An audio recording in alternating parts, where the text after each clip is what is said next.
Good morning. This is today a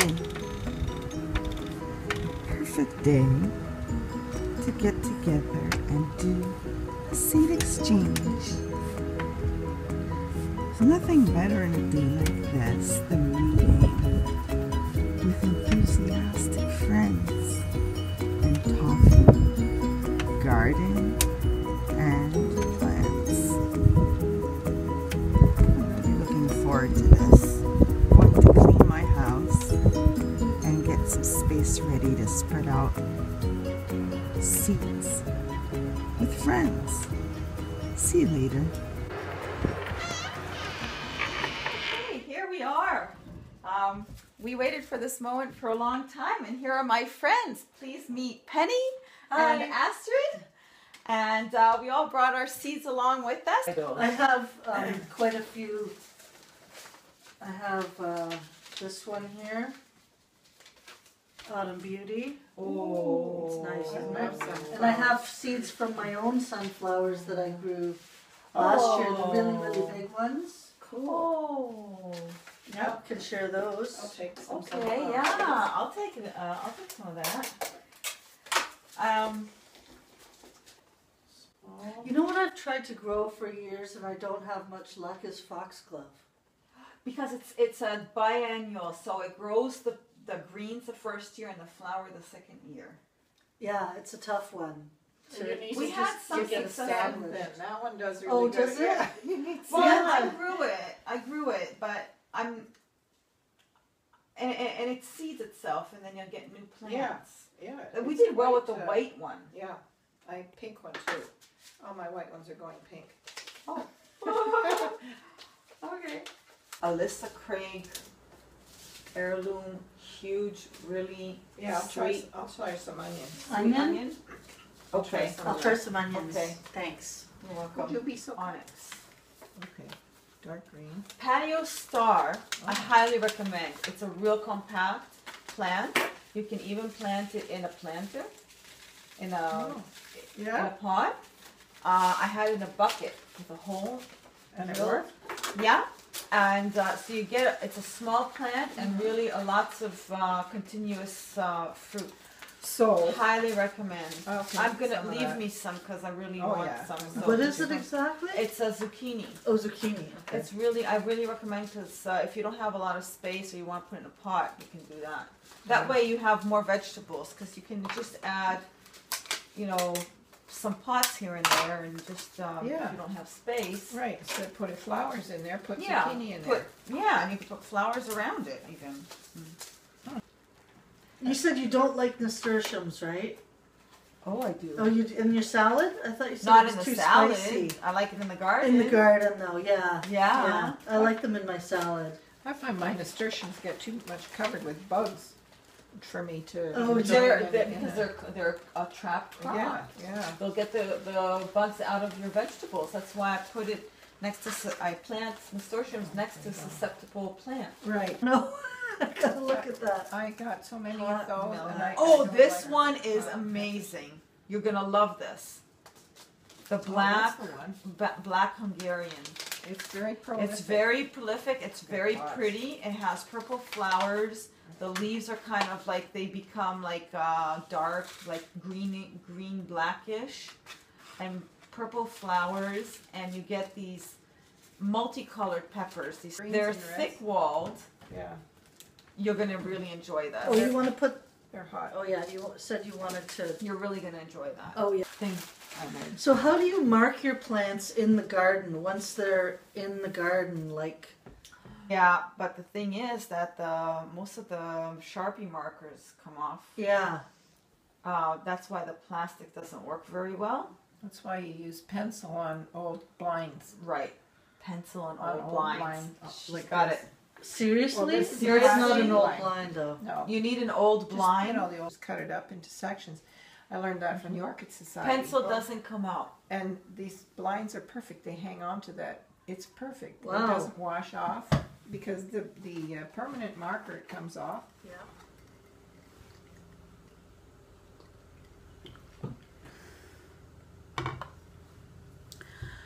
February is a very interesting time of the year for Northern Gardener.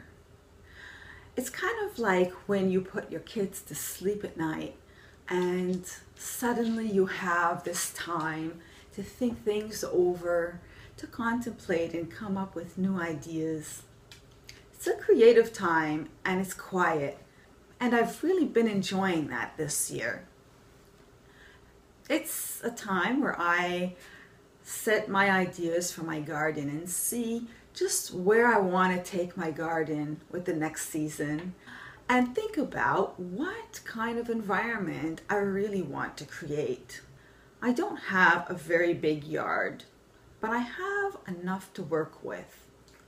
It's a normal urban garden, and I'd like to be able to overcome the challenges of space and set my garden as an example of food production and amount of joy, and just see how much I can get out of it. So every year it's a new direction or some new ideas. A few years ago it was all about putting in raised beds for vegetable production. I bought the wood and the screws and put those together, and every year after that I've added a few more raised beds to enlarge my space and my food production. One year my idea was all about adding a variety of berries. So I added blueberries, raspberries, service berries. One year it was all about adding a variety of pollinator plants to support my garden and help make my garden more prolific. I'll normally reach to books and magazines, to vlogs and to documentaries, and I've seen a few documentaries that are quite inspiring. I'm taking all this into heart, and I'm just wondering how far I can take my garden and what I can implement from all of these ideas. This year, while my garden kids are sleeping, I'm contemplating about biodiversity, permaculture, and wildlife. I'm taking into consideration that there's a lot of urban expansion in my area, and that the wild areas that accommodated for all the diversity of butterflies are diminishing, and that the population of the monarch butterflies is diminishing greatly, and that there has to be new practices that our society starts to practice in order to restore the environment and to also return our health and our joy of nature. So I've taken into heart ideas like Back to Eden gardening and food foresting. I thought of going with Back to Eden methods, and I had a feeling that although I really like Back to Eden gardening and it does suit me, it would work best for me if I got there in a gradual manner and hadn't just pre-set it before I plant my plants.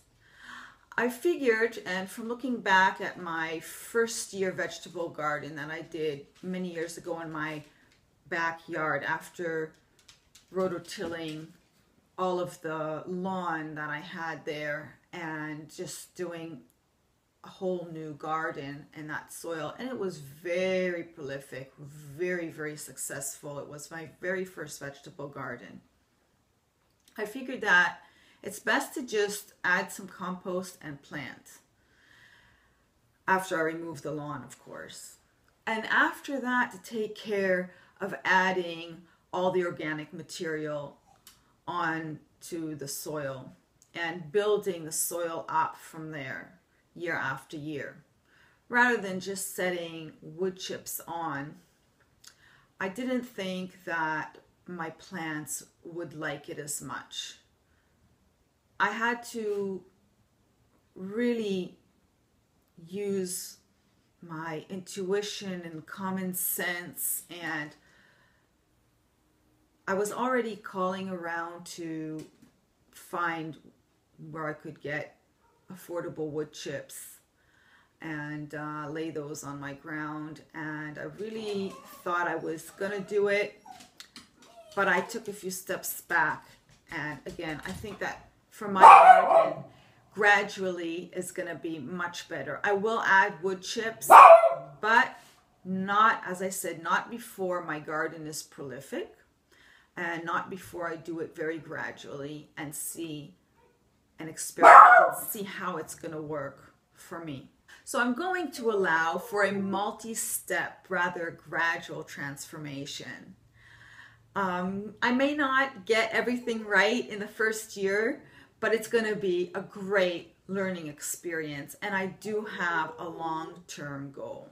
So I'm going to rent a machine from the Home Depot that's going to cut the lawn, and I'm still going to have to cut it in smaller pieces, roll it up, get rid of it somehow, move it out of the way. It's going to be a very physical project for me and for my husband, but we're really looking forward to it. In the place of the lawn, we're going to set a butterfly garden that's going to attract not only butterflies, but also hummingbirds and bees and birds. And that will be interspersed with food and herb plants. My idea is that when you step out of your door into nature, you should enjoy picking food, picking berries. So I already started some seeds for the butterfly garden. So these are perennial seeds, of course. And I also started some berry seeds. So I'm going to take you with me and show you.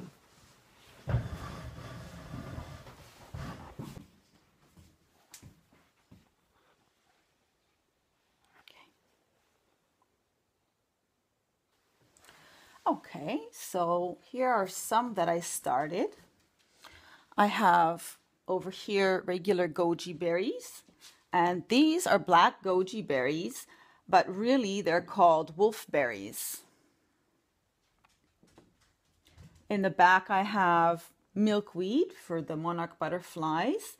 They are getting leggy, they're getting tall. I'm about to transplant them into individual little pots with garden soil. And something that is new to me is Physostegia.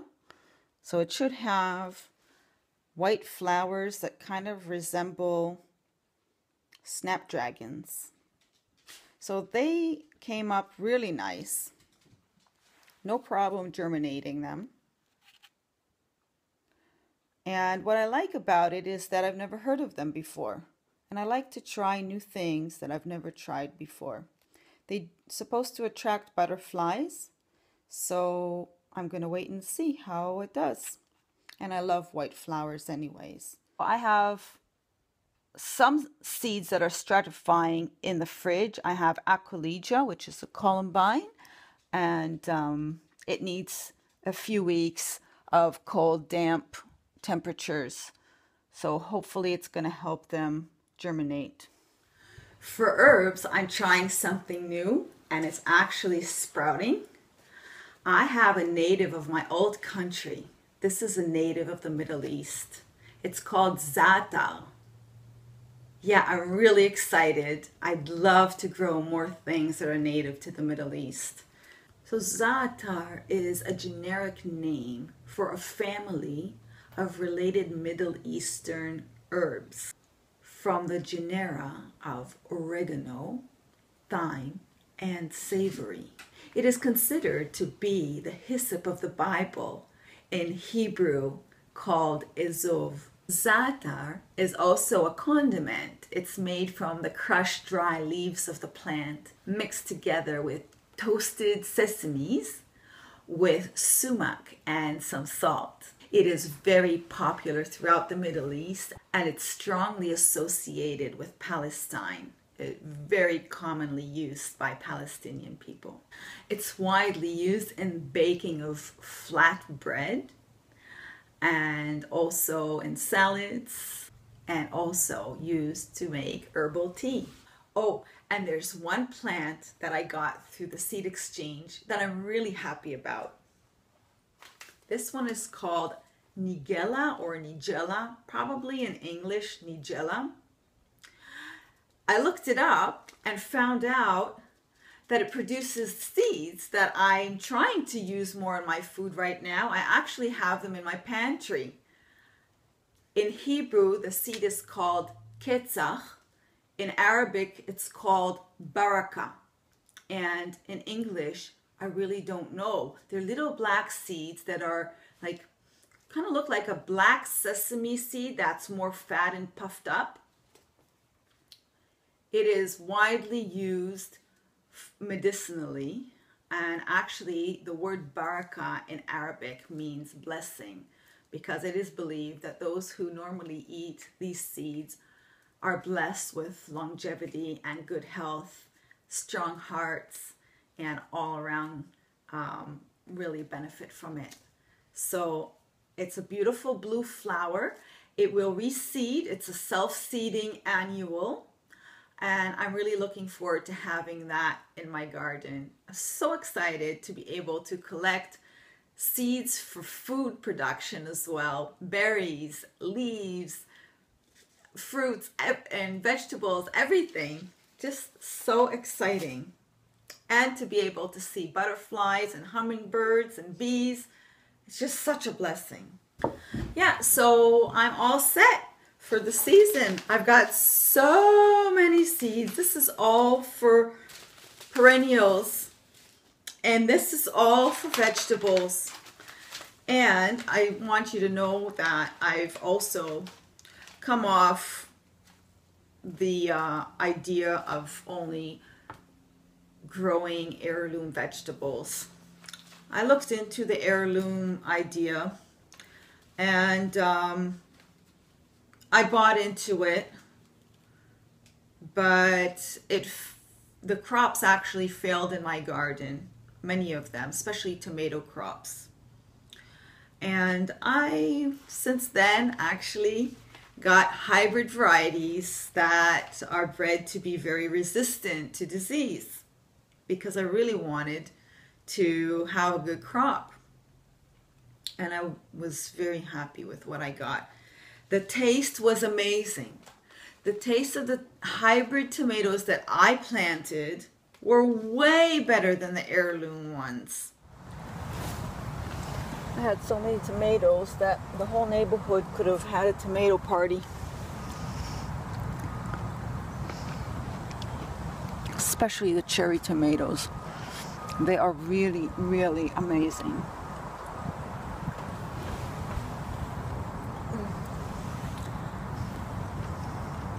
Okay, I better move on. I still think that planting hybrids is not going to hurt the environment. So yeah, that's my experience. If an heirloom does well for me, then I'm happy. But I have to be very careful with what I choose, because I need a crop in my small yard. And a hybrid that's successful is better for me than an heirloom that fails.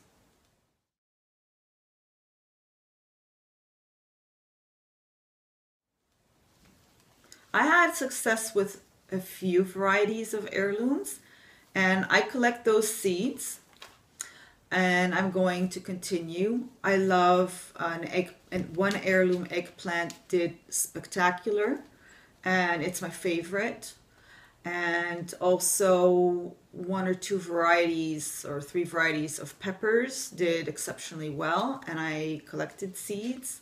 I gave also some to my friends, and I'm going to continue with those. But yeah, here's my hope for the future. And here's more hope for the future.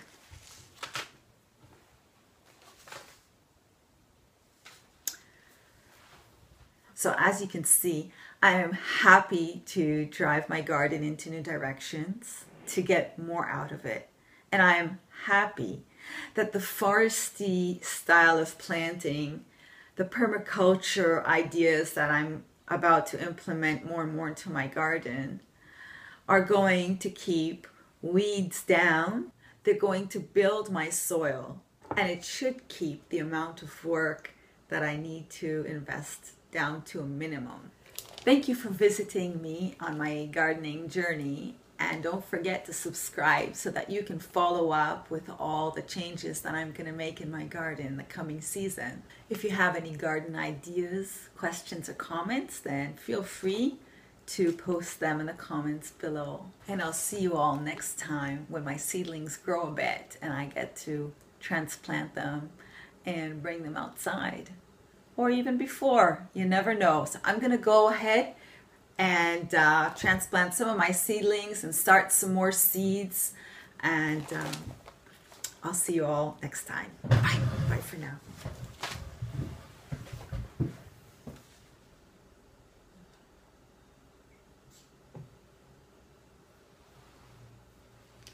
There's a high rate of germination with the za'atar, so I'm selecting the strongest one for each of these little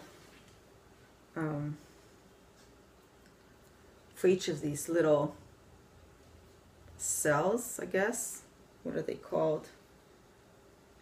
Peat pellets. They're in a peat pellet.